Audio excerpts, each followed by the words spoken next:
안녕하세요. 쓸데없이 공부 많이 하는 언니들 쓸공언니입니다. 저는 여러분의 글로벌 경제 감각을 관리해드리는 정관리입니다. 안녕하세요. 저는 여러분과 함께 경제 공부하는 최열정입니다.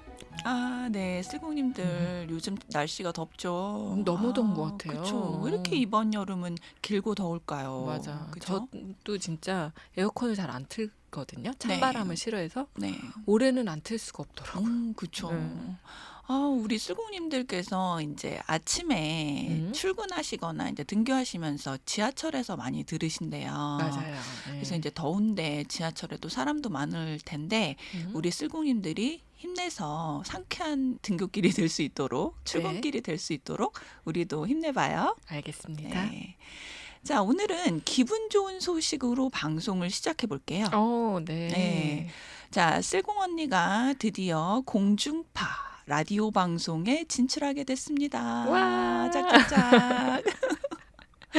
와, 이런 일이 다 있네요. 그러게요. 그죠? 네, 사실 그 몇 개월 지난 소식인데 네. 이제 어쩌다 보니까 사정이 있어가지고 이제 알려드리게 됐어요. 네. 그럼 이제 어떤 라디오 방송인지 네. 궁금하실 것 같은데 그쵸. 어떤 방송국이죠? 네, 라디오 서울이라는 방송국인데요. 네, 미국에 있는 한국어 방송국이에요. 한국에 있는 방송은 아니고 미국에서 네. 방송되는 그런 라디오군요. 예. 라디오 서울은 그 LA지요. 네. 그 다음 올림픽 하는 도시죠.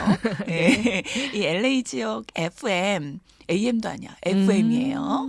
FM 106.3에서 들으실 수 있어요. 네. 저희 쓸공 언니는 LA 시간 기준으로 매주 토요일 오후 5시부터 6시까지 방송되고 있습니다.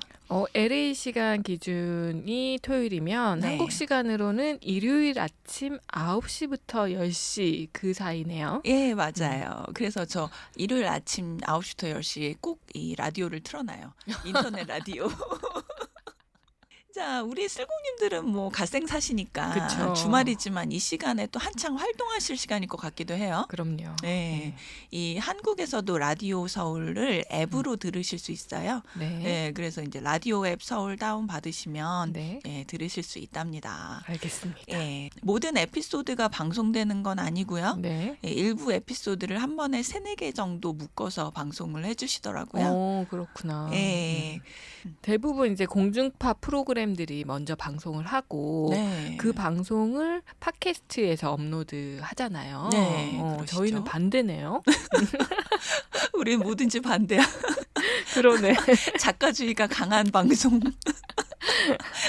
그러네요. 예, 몇 안 되는 그런 팟캐스트 중에 하나가 되었어요. 네. 자, 이것은 진짜 우리 쓸공님들이 해내신 일이에요. 그러네요. 그죠? 예, 꾸준히 항상 들어주시고 이제 몇 안 되지만 응원 댓글도 좀 써주시고. 그렇죠. 예, 이 머나먼 곳까지 우리 쓸공님들의 에너지가 도착을 했네요. 그러네요. 예, 감사합니다. 예, 네. 우리 쓸공님들 진심으로 진심으로 감사드립니다. 꾸벅. 라디오라서 고개 숙이는 것도 저희가 꾸벅이라는 소리로 해야 되네요. 그러네요. 자, LA에 계신 더 많은 쓸공님들께 다가갈 수 있다는 생각을 하니까 너무 좋아요. 그러네요. 네. 저는 LA 하면은 생각나는 도로가 그 선셋 블루바드라고 있죠. 왜 야자수 길게 늘어선 도로 있잖아요. 네. 그 이름처럼 노을이 너무 아름다운 그 도로인데. 그러네요. 와, 그 도로에 토요일 오후 그 아름다운 노을을 보며 길에서 달리는 멋진 차. 오픈카. 네, 오픈카. 그 안에 틀어져 있는 라디오. 네, 라디오에서 쓸공 언니가 흘러나오고 있다. 거기서 쓸공언니가 이렇게 생각하니까 너무 설레지 않아요? 설레네요, 진짜. 그죠? 네. 이거 그 무라카미 하루키 소설 1Q84 그 도입부 같죠? 그러네. 근데 이렇게 설레기는 하는데 저희가 이제 설레발 치다가 언제 다음 개편이 언제일지 모르겠지만 그때 어떻게 될지 모르는 일이잖아요. 그러네요. 어느 순간 안 들려요, 못 찾겠어요. 그러네. 역시 파워제이 열정 씨. 그렇죠. 미래를 걱정해. 맞아요. 자, 그때 일은 뭐 그때 생각하고 네. 네, 일단 오늘은 즐깁시다. 알겠습니다. 아, 오늘은 뭐 너무 호들갑을 떨다 보니까 오프닝이 길어졌네요. 그러네요. 네. 기분이 좋아서 저희가. 네. 네. 본론으로 들어가 봐요. 네. 지난 시간에 트럼프가 미 대선에서 승리해서 차기 대통령이 된다면 weak dollar, 그치. 예, 약한 달러를 가져갈 것으로 예상된다라는 기사를 살펴봤었어요. 그렇죠. 예, 그러면서 한 나라의 통화의 가치를 떨어뜨리는 방법 두 가지를 소개했었죠. 네. 기억나시나요? 기억나죠? 네. 저번 시간에 배운 거는 디밸류에이션. 네. 이번에는 디프리시에이션을 알려주신다고 하셨는데. 네, 맞아요. 네. 말씀대로 지난 시간엔 디밸류에이션에 음. 대해서 집중 공부를 했었죠. 그렇죠. 슬공님들을 위해서 디밸류에이션 간단하게 좀 설명 좀 부탁드릴게요. 제가 이제 복습을 해왔습니다. 오. 그래서 간단히 설명을 드릴게요. 네. 한 국가의 통화 가치가 지나치게 높을 경우에 네. 수출보다는 수입이 많아서 네. 무역 수지 적자가 발생할 수 있다고 했잖아요. 네. 그래서 이를 해결하기 위해서 네. 정부나 중앙은행이 네. 적극적으로 개입을 해서 네. 그 통화의 가치를 떨어뜨리는 경우도 있다고 했어요. 네. 이게 바로 디밸류에이션이고 네. 대표적인 예로 플라자 합의를 음. 설명을 해주셨잖아요. 네. 이렇게 공부했었어요, 저희가. 오늘도 역시 깔끔한 요약 감사드려요. 네. 자, 디프리시에이션은 시장 원리에 의해 외환 시장에서 해당 통화의 공급을 증가시켜서 통화의 가치를 떨어뜨리는 방법이에요. 자, 수요보다 공급이 많으면 가격이 내려가는 시장 원리. 이 그쵸. 기본 원리는 다 알고 계시죠? 그건 알죠. 네. 수요와 공급의 법칙. 네. 지난 시간에 이제 저희가 배운 디밸류에이션은 효과가 굉장히 빠른 방법이라고 했잖아요. 네. 그런데 그에 따라서 네. 물가 상승이라는 부작용이 따라온다라고 설명을 해주셨는데요. 네, 그랬죠. 그래서 트럼프도 물가 상승을 원하지 않기 때문에 네. 뭐 당선된다고 하더라도 네. 디밸류에이션을 실시하지는 않을 것 같다라고 했었는데요. 네. 그렇다면 디프리시에이션이라는 방법은 사용을 할까요? 그러게요. 자, 달러 디프리시에이션도 약한 달러를 원하는 트럼프가 취할 수 있는 방법 중에 하나이기는 한데요. 그렇죠. 자, 이 방법을 이제 자세히 말씀드리면 이제 이렇게 한다는 거지. 미 재무부가 달러를 팔아서 다른 나라의 통화를 사들인다는 거예요. 자, 그렇게 해서 외환 시장에 달러가 많이 공급되도록 만드는 거예요. 자, 뭐든 흔하면 싸지죠? 그렇죠. 예, 그러니까 외환 시장도 마찬가지입니다. 달러가 흔해지면 달러가 싸진다. 자, 환율. 즉, 한 통화의 다른 통화에 대한 상대적 가치. 이것이 환율인데요. 네. 자, 이것은 외환 시장에서 정해지죠. 자, 외환 시장이라는 시장이 따로 있진 않아요. 그러니까 어떤 피지컬한 그 실체가 있는 건 아닌데, 이제 국제적으로 외환 거래를 하는 무형의 시장. 그것을 외환 시장이라고 합니다. 네. 자, 외환 시장도 시장이니까 일반 시장의 원리와 같아요. 공급이 많고 수요가 줄면 가격이 내려간다. 우리 이거 초등학교 때인가 중학교 때부터 배운 사실이죠. 공급이 한 중학교 때 배웠던 것 같기는 해요. 그쵸. 네. 예, 그 수요와 공급의 그 곡선 있잖아요. 그쵸. 그거에서 중간에 딱 만나면 가격이 네. 형성된다. 예. 이렇게 해서 배웠던 것 같은데요. 맞아요. 이 단순한 원리가 모든 시장에서 적용이 되는데 왜 우린 이거를 외환 시장이라고 하면 어렵다고 하고 그죠? 어렵다고 멀리만 하고 접근을 안 할까? 이게 실물로 이렇게 보이면 좀 이해가 쉬운데 보이지 않은 그런 약간 추상적인 개념으로 다가오면 어렵더라고요. 그러네요. 만약에 음. 미 재무부가 달러를 외환 시장에 막 내다 팔아서 공급이 많아지면 달러가 흔해지고 가치가 내려가게 된다. 이것이 바로 디프리시에이션이다. 예. 이해가 가네요. 이 예. 방법은. 예. 그러면 이 방법 설명을 듣다 보니까 네. 디밸류에이션의 방법들보다 네. 좀 강제성이 낮아 보이거든요. 그렇죠. 네. 시장 원리를 이용하니까. 그러니까, 그죠? 예. 좀 덜 강압적인 느낌이 들어요. 네. 그때 우리 지난 시간에도 얘기했지만 플라자 합의처럼 관계자들 다 불러놓고 그죠? 환율 올리세요. 그건 약간 어떻게 보면 뭔가 강압적이야. 조폭의 느낌이 나. 그죠? 좀 너무 강압적이야. 네. 자, 이런 게 아니니까 좀 디프리시에이션이 좀 보기에 나아 보여. 맞아요. 그죠? 네. 네, 나아 보이는데 역시 또 단점이 있어요. 이 단점은 뭐냐? 비용이 매우 크다는 거예요. 그 네. 디프리시에이션이라는 어떤 방법을 쓰고자 하는 주체의 비용이 든다. 그렇죠. 예를 들어서 달러를 떨어뜨리려면 돈을 주고 외국 통화를 사와야 되잖아요. 그죠? 그 돈이 드는 일인 거예요. 네. 알았어. 디밸류에이션은 이렇게 힘이 드는 네. 파워가 드는 맞아. 그런 일이고 네. 디프리시에이션은 머니가 드는 맞아요. 그런 방법이네요. 네. 자, 그래서 The Economist 2024년 7월 25일 기사에서는 네. 2014년부터 17년까지의 중국의 예를 들어요. 이때 중국이 위안화를 그 디프리시에이션 절하시키려고 많은 돈을 썼거든요. 네. 자, 근데 중국은 정부가 나서서 철저하게 자본을 통제하는 나라죠. 그렇죠. 예, 그래서 외환이 경직돼 있었어요. 맞아요. 사회주의 국가니까 할 수 있는 그런 일이죠. 예, 외환이 굉장히 경직되어 있는 나라인데 네. 융통성이 없는 거죠. 그래서 이제 따라서 외환 시장에서 어떤 액션을 취할 수 있는 것이 많지가 않아요. 그러니까 예를 들면 중국의 회사는 외국에 돈을 지불할 경우에 일일이 정부에 보고를 해야 된대요. 되게 귀찮을 것 같지 않아요? 그러네. 거래가 한두 개가 아닌데. 맞아. 그죠? 일일이 정부에 우리는 뭐 미국에 몇 달러를 지급합니다. 보고를 해야 된다는 거예요.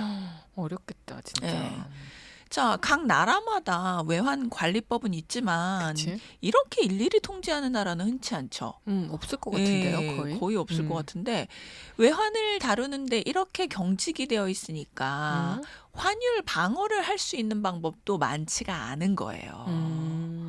자, 예를 들어보면은 가정이나 회사에서도 네. 왜 최고권자가 독재자처럼 조직원들을 통제하는 곳이 있죠. 그치. 예, 일일이 다. 일거수일투족을. 그렇죠. 그런 경우에 이 조직원들의 재량권이 없으니까 뭔가를 크게 변화시키거나 갑자기 뭘 해야 될 때 사소한 일도 또 그 최고권자가 일일이 지시를 해야 되잖아요. 우리 집 분위기랑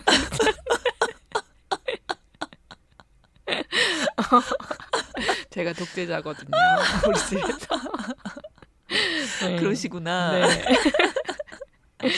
자, 그래서 중국도 네. 우리 이 열정 씨처럼 외환을 국가에서 일일이 통제하다 보니까 네. 외환 정책에 변화를 주는 일이 어려운 것이죠. 그렇구나. 그쵸. 네. 그런 거 좀 느끼시나요? 집안을 네. 통제하다가 갑자기.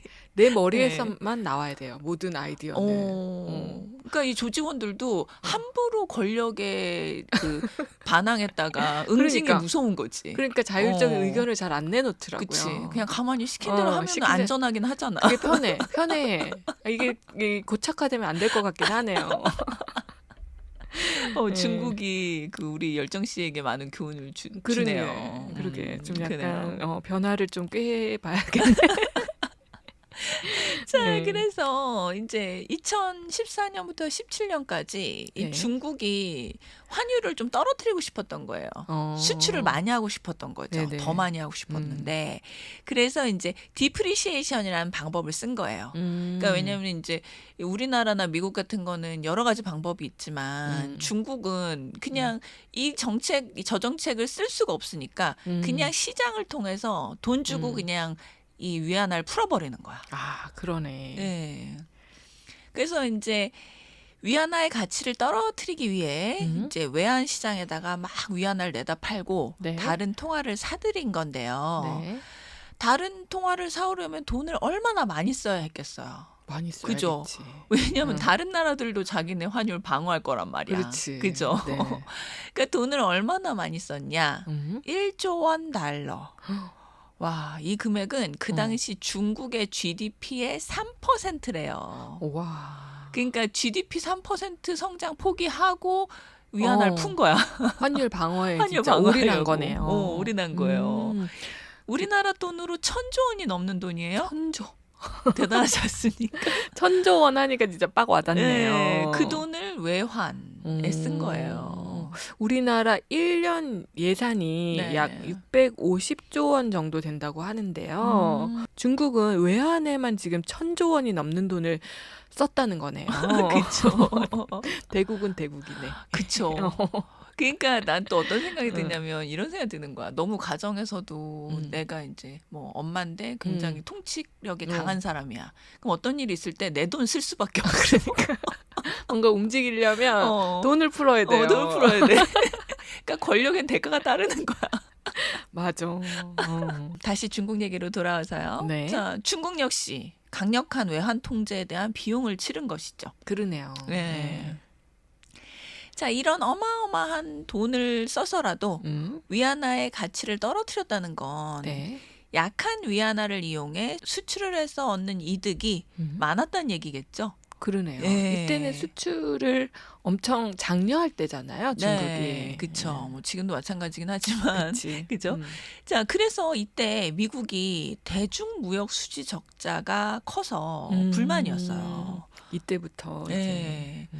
자, 뭐 그렇지만 외환 시장에서 통화를 팔고 사들이는 방법으로 통화 가치를 조정하는 것이 네. 디밸류에이션보다는 덜 강압적인 건 맞아요. 그죠? 그쵸. 네. 하지만 이제 남의 나라 통화를 사들이려다 보니까 막대한 비용이 든다. 예, 다시 한번 또 반복하는 단점이 되겠네요. 이 디프리시에이션이 비용이 많이 든다고 지금 이제 설명을 해주셨는데 네. 비용이 많이 든다고 해도 네. 미국은 사실 부자 나라잖아요. 그렇죠. 그러니까 달러 디프리시에이션도 트럼프가 당선되면 쓸 수 있는 방법이라는 생각이 드는데요. 그렇죠. 네. 그 부자 엄마는 막 돈으로 할 수 있잖아. 그치. 그치? 나는 안 하려고 이제. 자, 근데 미국이 자산이 많아서 부자 나라이긴 한데요. 동시에 또 부채가 어마어마한 나라죠. 그치. 예. 맞아. 현금이 많은 나라는 아니라는 거죠. 아, 그렇구나. 갑자기 이런 대사가 떠오르는데 네. 돈이 없지 우리가 가오가 없냐? 미국의 입장으로 좀 바꿔보면 예. 우리가 자산이 많지 현금이 많냐? 이러는 거 아니야? 웃겨. 네, 맞죠. 그렇죠. 맞아. 아, 제 황정민 씨 대사인데. 아 그래요? 그 어디서 들었지라는 고민을 했어. 자, 원래 그 겉으로 보기에 부자가 되려 빚이 많잖아요. 그치, 사업하시는 분들. 맞아요. 네. 이 눈에 안 띄는 알부자가 최고인데. 맞아, 현금 그죠? 부자. 네. 옛날부터 현금 부자가 최고라고 했어. 맞아. 진짜. 그런데 이제 대부분 사람들은 약간 돈이 많아 보이고 싶어 하지. 그러니까 자산을 이제 많이 사놓지. 예. 차 뭐 이런 거 예. 있잖아요. 자산이 많으면 따라오는 게 부채인데 왠지 현금이 많을 것 같은 착각을 들게 하죠. 맞아요, 맞아요. 예. 알부자들은 우리 눈에 띄지도 않아. 맞아. 안 쓰시거든. 자, 어쨌든 그동안 미국은 국가 채무 한도를 계속 초과해왔죠. 맞아요. 즉 나라 빚이 너무 많다는 뜻이에요. 네. 우리 지난 국가 채무 에피소드 꼭 들어보시고요. 네. 예, 나라 빚이 너무 많아서 국가 채무 한도를 항상 상향 조정해 왔어요. 그렇죠. 의회에서. 예. 그래서 이제 의회에서 양당이 된다 안 된다 싸우고 막 벼랑 끝까지 가가지고 셧다운 사태 나고 뭐 맞아. 공무원 월급이 나가네 안 나가네 난리가 나고 그죠. 그래서 막 나라 망하는 거 아니야? 예. 이런데 또 어떻게 합의는 다 돼. 예. 항상 벼랑 끝까지 가서 맞아요. 그죠. 예. 그러다 이러다 이 전 세계 주식 시장 무너지는 거 아니야? 막 이런 없어. 지만 뭐. 다행히 딱 예. 그 전에. 예. 항상 채무 한도를 늘리고 주식 시장은 안정되고 맞아요. 자, 그런 나라인데 네. 달러 가치를 떨어뜨리겠다고 빚을 더 낸다? 빚을 더 내서 외환을 사들이겠다? 힘들겠네요. 그쵸. 의회도 가만히 있지 않고 국민들도 싫어할 거예요. 그치. 그죠. 게다가 트럼프는 텍스컷, 즉 감세 정책을 추진하잖아요. 네. 자, 감세하면 쉽게 말해서 나라 곳간으로 나라 금고로 돈이 덜 들어간다는 이야기예요. 그치. 세수가 없으니까. 맞아요. 그러면 나라 살림할 때 필요한 돈 음. 어디서 나오나요? 없지. 없죠. 네. 땅 파면 나오나요? 없죠, 안 없죠. 나오죠. 안 나오지. 나라 국간, 나라 음. 금고에서 꺼내다 써야 하잖아요. 근데 나라 금고가 바닥이나. 그죠? 그러니까 즉 어려운 말로 하면 미국의 재정 적자가 어마어마한 건데 네. 감세까지 하고 음. 외환을 사들인다? 아, 굉장히 모순되는 정책들인 거예요. 그러네요. 예. 그래서 디프리시에이션도 그리 쉬운 방법은 아니라는 거예요. 그러네요. 이거 보니까 외환 정책 진짜 어렵다는 생각 들지 않아요? 쉬운 게 없네요. 그죠. 그러면 달러 가치를 떨어뜨리고자 이제 네. 트럼프가 당선되면 노력을 할 수도 있는데 네. 디밸류에이션도 어렵고 네. 디프리시에이션 또한 이제 어렵다면 네. 혹시 이제 다른 제3의 방법도 있나요? 저도 궁금했는데요. 트럼프의 지난 임기에서 무역 대표부 대표인 로버트 라이트하이저라는 분이 계세요.